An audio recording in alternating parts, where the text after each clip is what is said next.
Goeiemôre. Ons tema is geloof alleen en ons gaan saam lees Galasiërs 2 vanaf vers 11 tot 21. Voordat ons dit doen, kom ons bid saam. Here Jesus, baie dankie dat U goed is vir ons. Here, U is die beskikker oor lewe en dood en so het ook besluit om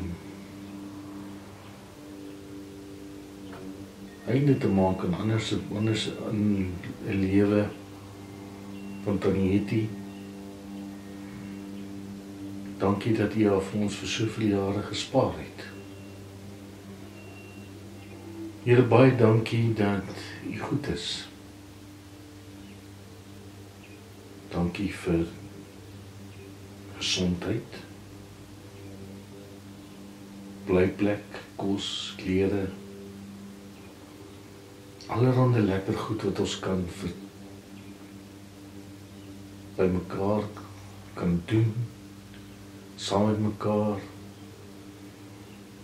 En dankie dat U goed is vir ons op alle terreine. Help ons ook nou waar ons uit die woord gaan lees. Amen. Ons lees uit Galasiërs 2 vanaf vers 11. Stryd in Antiochië. Toe Sefas, dit is ook Petrus, in Antiochië aangekom het ek kom egter openlik teengegaan, omdat hy veroordeeld gestaan het. Dit is Paulus wat die skryf. Want voordat sekere mense van Jakobus opgedaag het, het Sefas gewoonlik saam met die heidene geëet. Maar toe hulle opdaag, het hy hom teruggetrek en afgesonder, omdat hy bang was vir diegene uit die belydenis. En die ander Jode het ook saam met hom skynheilig opgetree, met die gevolg dat selfs Barnabas deur hulle skynheiligheid meegevoer is. Maar toe sien hulle nie reguit pad loop volgens die waarheid van die evangelie nie, het ek voor almal vir Sefas gesê, as jy wat 'n Jood is, soos hy in leef, en nie soos 'n Jood nie, hoe kan jy nie Jode dwing om soos Jode te leef? Ons is gebore Jode en nie sondaars uit die heidene nie. En tog weet ons dat 'n mens nie op grond van die uitvoering van die wet geregverdig kan word, maar slegs deur die geloof in Jesus Christus. Ook ons het in Christus Jesus geglo, sodat ons regverdig verklaar kan word, op grond van die geloof in Christus en nie op grond van die uitvoering van die wet nie, omdat geen mens op grond van die uitvoering van die wet geregverdig sal word nie. Maar as ons deurdat ons versoek om in Christus geregverdig te word, ook self as sondaars bevind word, maak dit Christus 'n dienaar van die sonde. 'n Dienaar van die sonde? Hoegenaamd nie. Want as ek dit wat ek afgebreek het weer opbou, betoon ek myself daarmee as 'n oortreder. Inderdaad, deur die wet het ek die wet afgesterf, sodat ek vir God leef, met Christus gekruisig. Ek leef nie meer nie, maar Christus leef in my. Die lewe wat ek nou liggaamlik leef, leef ek in geloof. Die geloof in die Seun van God wat my lief gehad het en homself vir my oorgegee het. Ek verwerp nie die genade van God nie, want as vleisspraak deur die wet kom, dan het Christus te vergeefs gesterf. Ek lees net tot daar. Ek wil graag by die hele gedeelte stilstaan. Geloof alleen. Ek dink jy het al baie keer jou kop geskit en gesê, ek kan dit nie glo nie. En hierso is amper so 'n gebeurtenis. En dit is nogal, ek kan dit nie glo, gebeurtenis wat tussen Christene gebeur. En die ergste is Petrus wat dit doen. Petrus wat 'n gesig gesien het met 'n laken vol onrein diere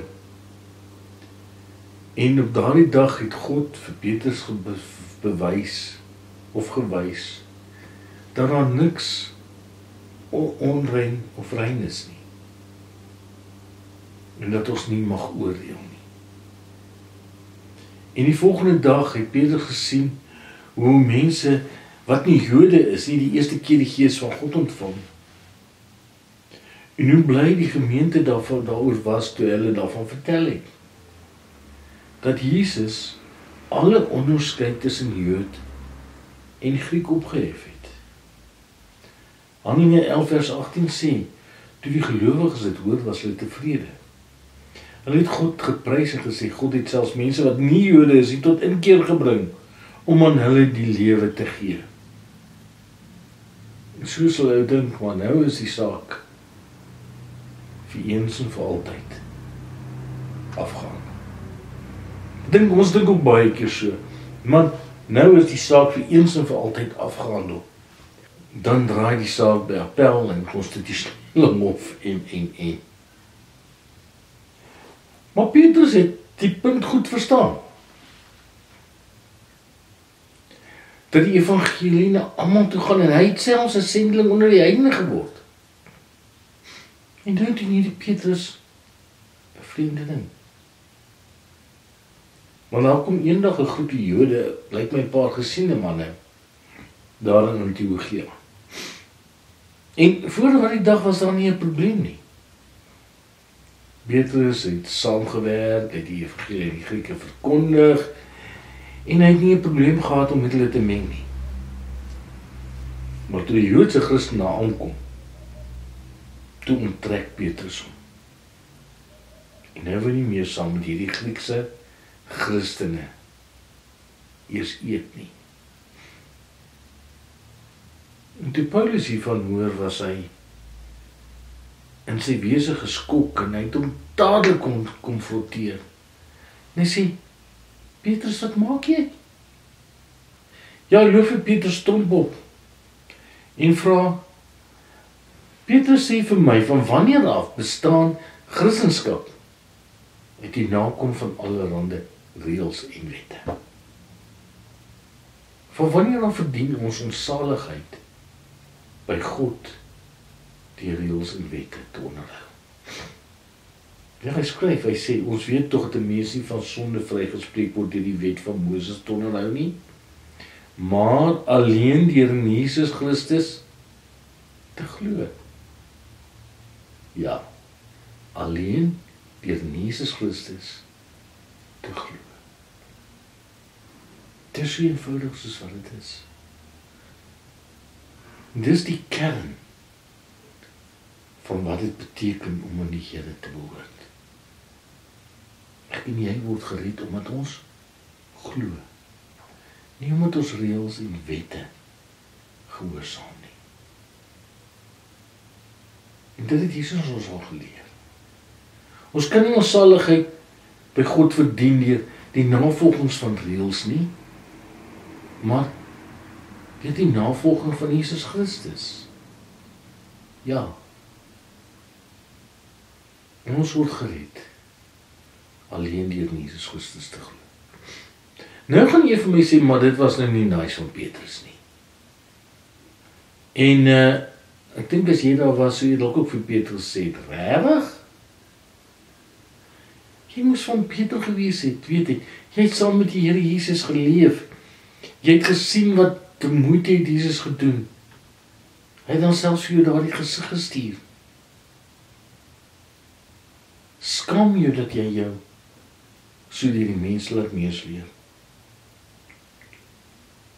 Maar kom nie baie ver met daardie redenasie nie. En dan begin vingers te wys na ons toe. Hoe lang kom jy al met die evangelie saam en met die kerk? En met die voorreg dat jy die Heilige Gees in jou het, wat ons leer en lei? Wanneer laas het jy met ander Christene gesels en gehoor wat hulle sê?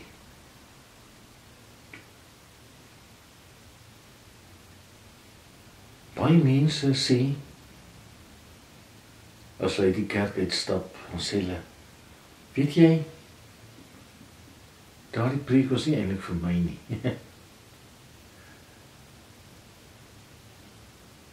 Maar wat vra hierdie gedeelte vir ons?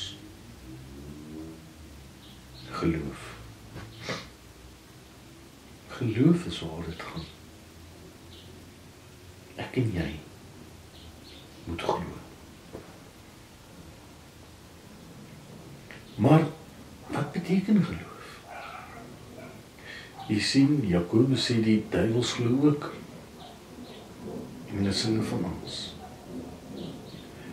As jy sê, ek glo,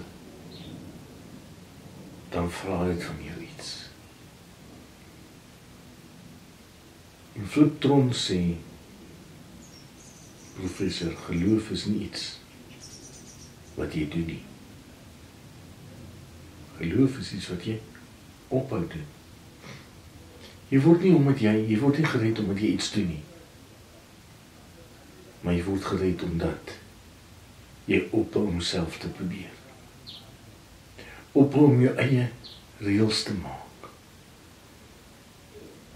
Geloof is om te laat gaan. Soos 'n drenkeling in die see.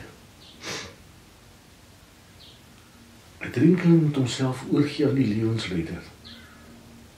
En hy moet daardie lewensredder vertrou om hom weer na veiligheid te bring. En as hy aanhou skop en spartel, gaan hy en die lewensredder verdrink. En dit is vir jou en vir my baie keer ontsaglik moeilik. Om onsself aan die Here toe te vertrou. En te sê, Here, ek is 'n drenkeling. Vat my uit na veilige waters.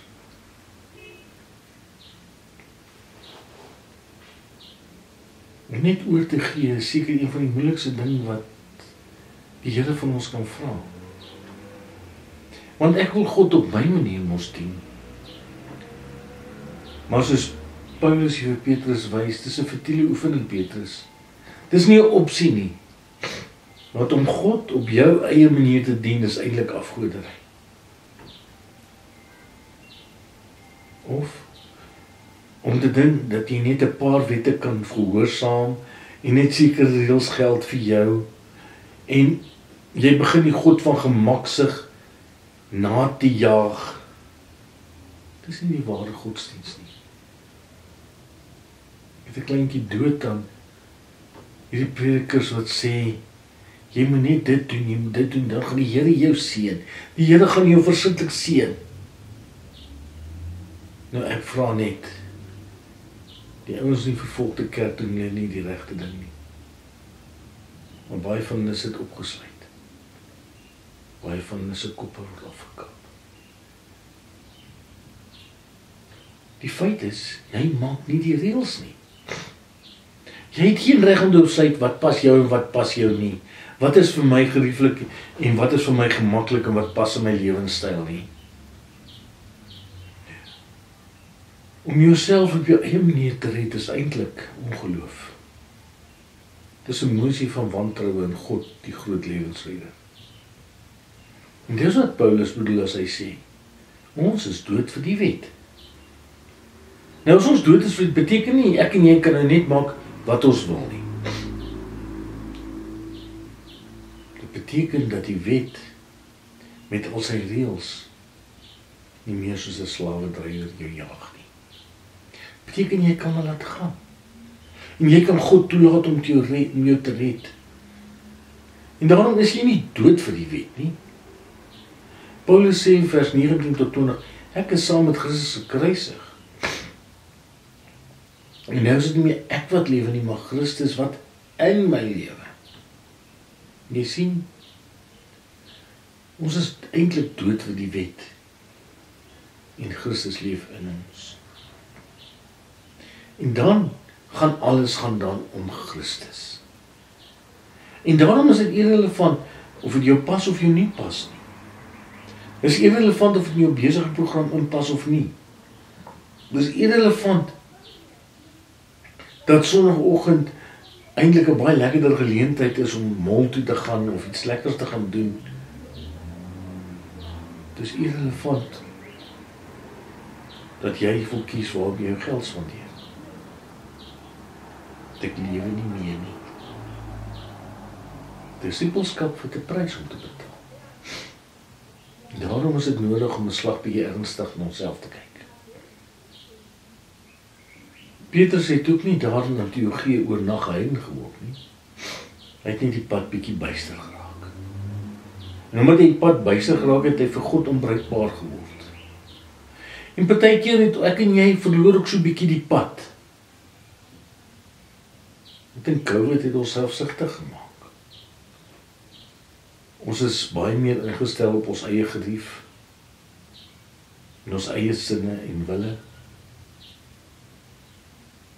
En dit is 'n baie magtige wapen in die hand van die Satan. En om selfgesentreerd te wees, beteken nie kan nie 'n disipel wees nie. En dis die vraag waarmee Galasiërs 2 ons laat. Is ek nog regtig besig om die Here te dien soos hy van my vra? Of het ek dalk bietjie lui en gemaklik geraak? Dat ek dalk net myself begin dien het. Anders is ons besig om onsself te bluf, soos Petrus destyds in Antiochië. Amen. Here, help my om in U te glo. Geloof alleen, op U te fokus en vir myself te vergeet. Amen.